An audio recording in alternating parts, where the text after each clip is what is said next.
আসসালামু আলাইকুম রহমতুল্লাহি ওয়া বারাকাতুহু। সম্মানিত দর্শকবৃন্দ, আশা করি আল্লাহ তাআলার অশেষ রহমতে আপনারা সবাই ভালো আছেন এবং সুস্থ আছেন।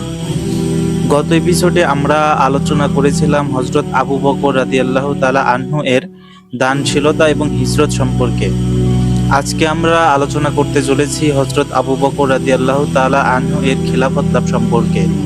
তো পূর্বের ভিডিও যারা দেখেননি তারা ভিডিও আমার চ্যানেলের ভিতরে গিয়ে দেখে আসতে পারেন। তো চলুন শুরু করা যাক।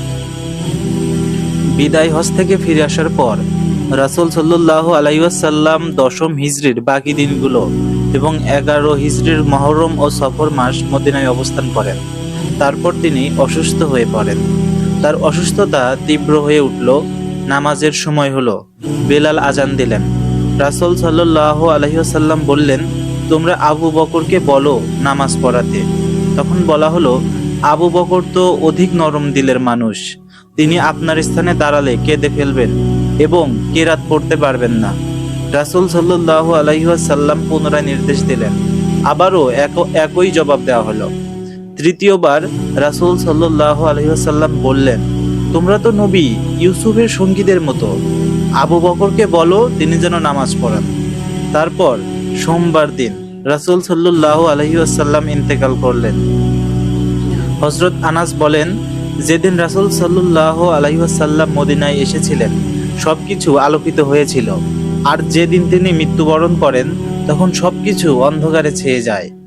রাসূল সাল্লাল্লাহু আলাইহি ওয়াসাল্লামের ইন্তেকালের ফলে মুসলমানরা কিংকর্তব্য বিমূঢ় হয়ে পড়ে। কেউ কেউ ছটফট করতে থাকে, স্থবির হয়ে পড়ে, কেউ কাতর হয়ে বসে পড়ে, দাঁড়ানোর সক্ষমতা হারিয়ে ফেলে, কারো জবান বন্ধ হয়ে পড়ে, এমনকি অনেকে কথাও বলতে পারছিল না। আবার কেউ রাসূলের মৃত্যুকেই অস্বীকার করছিল। আয়েশা রাদিয়াল্লাহু তাআলা আনহা থেকে বর্ণিত, তিনি বলেন, আবু বকর রাদিয়াল্লাহু তাআলা আনহু যখন রাসূলের মৃত্যু সংবাদ শুনলেন, তিনি ঘোড়ার উপর সওয়ার হয়ে তার সুনহের বাড়ি থেকে আগমন করেন। ঘোড়া থেকে অবতরণ করে তিনি মসজিদে নববীতে প্রবেশ করেন। তিনি কারো সঙ্গে কোনো কথা না বলে আয়েশার কাছে উপস্থিত হন। তারপর রাসূলের কাছে যান। তখন রাসূলুল্লাহ সাল্লাল্লাহু আলাইহি ওয়াসাল্লাম ইয়েমেনি চাদর দ্বারা আবৃত ছিলেন। আবু বকর রাদিয়াল্লাহু তাআলা আনহু রাসূলের চেহারা মোবারক হতে কাপড় সরিয়ে তার উপর ঝুঁকে পড়লেন, তাকে চুমু দিলেন ও কেঁদে ফেললেন। তারপর বললেন, আমার মাতা পিতা আপনার জন্য কুরবান হোক।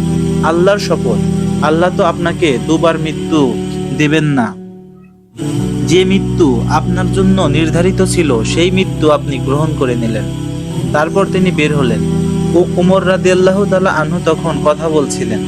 আবু বকর রাদিয়াল্লাহু তাআলা আনহু বললেন, ওমর বসে পড়ো। ওমর রাদিয়াল্লাহু তাআলা আনহু তার কথা চালিয়ে গেলেন। আবু বকর রাদিয়াল্লাহু তাআলা আনহু তখন বক্তৃতা শুরু করলেন। হামদ ও সানা বর্ণনার পর বললেন, আম্মা বাদ, যারা মুহাম্মদ সাল্লাল্লাহু আলাইহি ওয়াসাল্লামের ইবাদতকারী ছিল তারা জেনে রাখো তিনি মারা গেছেন। আর যারা আল্লাহর ইবাদত করতে তারা নিশ্চিত জেনে রাখো আল্লাহ চিরঞ্জীব, তিনি মৃত্যুবরণ করবেন না। অতঃপর আবু বকর আয়াত তেলাওয়াত শুরু করলেন। মুহাম্মদ তো একজন রাসূল ব্যতিরেকে আর কিছুই নয়, তার পূর্বে অনেক রাসূল চলে গেছেন। অতএব যদি তিনি মৃত্যুবরণ করেন অথবা নিহত হন তাহলে কি তোমরা ইসলাম ত্যাগ করবে? আর যদি কেউ পিছনে ফিরে যাও তবে সে কখনো আল্লাহর কোনো ক্ষতি করতে পারবে না। আল্লাহ তার কৃতজ্ঞ বান্দাদেরকে পুরস্কৃত করবেন। উপস্থিত জনতা আবু বকর রাদিয়াল্লাহু তাআলা আনহু এর কথাগুলো শুনে ফুপিয়ে ফুপিয়ে কাঁদতে লাগলো। হযরত ওমর বলেন, আল্লাহর শপথ, আমি যখন আবু বকর রাদিয়াল্লাহু তাআলা আনহুকে উক্ত আয়াত তেলাওয়াত করতে শুনলাম আমি মাটিতে পড়ে গেলাম। আমার দু পা আমাকে বহন করতে পারছিল না। আমি তখন বুঝতে পারলাম যে রাসূল সাল্লাল্লাহু আলাইহি ওয়াসাল্লাম সত্যিই মৃত্যুবরণ করেছেন। সাহাবীরা রাসূল সাল্লাল্লাহু আলাইহি ওয়াসাল্লামের মৃত্যু সংবাদ সম্বন্ধে অবগত হলেন ঠিক সেদিনই, তথা 11 হিজরির রবিউল আওয়াল মাসের 12 তারিখ সোমবার। পরবর্তী খলিফা নির্বাচিত করতে আনসারী সাহাবীরা সাকিফায়ে বনু সাইদায় সমবেত হলেন। তারা খাজরাজ গোত্রের সর্দার সাদ বিন উবাদা রাদিয়াল্লাহু তাআলা আনহুকে ঘিরে একত্রিত হলো। ঠিক তখন মুহাজিররাও খলিফা নির্বাচন উপলক্ষে আবু বকর রাদিয়াল্লাহু তাআলা আনহু এর কাছে আসেন। আনসারদের সমবেত হওয়ার সংবাদ যখন মুহাজিরদের নিকট পৌঁছলো, তখন কতক মুহাজির সাহাবী বললেন, আমাদেরকে আমাদের আনসার ভাইদের কাছে নিয়ে চলুন, এই ক্ষেত্রে তাদেরও হক রয়েছে।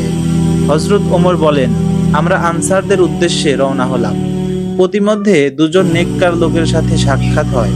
তারা বললেন, হে মুহাজির কাফেলা, আপনারা কোথায় যাচ্ছেন?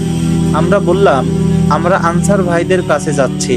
তারা দুজন বললেন, আপনারা তাদের কাছে যাবেন না, আপনারা নিজেরাই সিদ্ধান্ত স্থির করে নিন। তখন আমি বললাম, আমরা অবশ্যই যাব। তারপর আমরা সাকিবাহে বনু সাইদায় সমবেত আনসারদের কাছে গেলাম। তাদের মাঝখানে একজন চাদর পরিহিত লোক দেখতে পেলাম। আমি বললাম, কে সে? তার কি হয়েছে? তারা বলল, সাদ বিন উবাদা, সে অসুস্থ। আমরা কিছুক্ষণ বসে থাকার পর আনসারদের মধ্য থেকে একজন বক্তৃতা শুরু করলো। হামদ ও সানার পর বললেন, আমরা আনসারুল্লাহ, আমরা আল্লাহর সাহায্যকারী, আমরা ইসলামের সৈনিক। হে মুহাজিরগণ, তোমরা কিছু লোক চাও যে তোমরা আমাদেরকে আমাদের ভূমি থেকে উচ্ছেদ করে দেবে এবং খেলাফতের বিষয় থেকে আমাদেরকে বিরত রাখবে? ওমর রাদিয়াল্লাহু তাআলা আনহু বলেন, বক্তা চুপ হলে আমি কথা বলার ইচ্ছা পোষণ করলাম। আমি ইতোপূর্বে একটি বক্তব্য তৈরি করে রেখেছিলাম। যখন আমি কথা বলতে উদ্যত হলাম, আবু বকর আমাকে বাধা দিলেন। আমি তাকে অসন্তুষ্ট করতে অপছন্দ করলাম, আর তিনি তো আমার চেয়ে প্রজ্ঞাবান ও সম্মানিত ছিলেন। তারপর আবু বকর রাদিয়াল্লাহু তাআলা আনহু কথা বললেন। কি আশ্চর্য! আমি যে কথাগুলো সাজিয়ে রেখেছিলাম তিনি সে বক্তব্যই দিলেন, একটি বাক্যও তিনি ছাড়লেন না। এমনকি আরো উত্তমভাবে বললেন। তিনি বললেন, তোমরা নিজেদের ব্যাপারে যে প্রশংসা করেছ, সত্যিই তোমরা তেমনি। তবে খেলাফত কুরাইশদের জন্য, তারা গোত্র ও বংশে আরবদের মাঝে সর্বশ্রেষ্ঠ। আমি খুশি হব যদি তোমরা এই দুজনের কোনো একজনের হাতে বায়াত হও। ওমর বলেন, এই বলে তিনি আমার ও আবু উবাইদা ইবনুল জাররার হাত ধরলেন। আবু বকর আমাদের মাঝে বসেছিলেন। তিনি যা কিছু বলেছেন সবই আমার মনোপুত হয়েছে, তবে বায়াতের জন্য আমার নাম ঘোষণা করা আমার পছন্দ হয়নি। আল্লাহর শপথ, আমার গর্দান উড়িয়ে দেওয়াও আমার কাছে এর চেয়ে প্রিয় ছিল। আমি সে জাতির শাসনকর্তা কিভাবে হতে পারি আবু বকর যেখানে উপস্থিত রয়েছেন? তখন একজন আনসারী বললেন, আমরা কুরাইশদের সাহায্যকারী ও সম্মানিত লোক। হে কুরাইশ সম্প্রদায়, আমাদের মধ্য থেকে একজন আমির হোক এবং তোমাদের মধ্য থেকে একজন আমির হোক। এ কথার প্রেক্ষিতে চিল্লাপাল্লা শুরু হয়ে গেল। আমি বিশৃঙ্খলা নিঃশেষ করার জন্য বললাম, আবু বকর, আপনার হাত বাড়িয়ে দিন। তিনি হাত বাড়িয়ে দিলে আমি বায়াত গ্রহণ করলাম। আমার দেখা দেখি মুহাজিররাও বায়াত হলো, তারপর আনসাররাও বায়াত গ্রহণ করলো। এভাবেই আবু বকর রাদিয়াল্লাহু তাআলা আনহু 11 হিজরির 12 রবিউল আওয়াল সোমবার 7 জুন 632 ইসাই দিন মদিনা মুনাওয়ারায় মুসলিম বিশ্বের প্রথম খলিফা নির্বাচিত হন।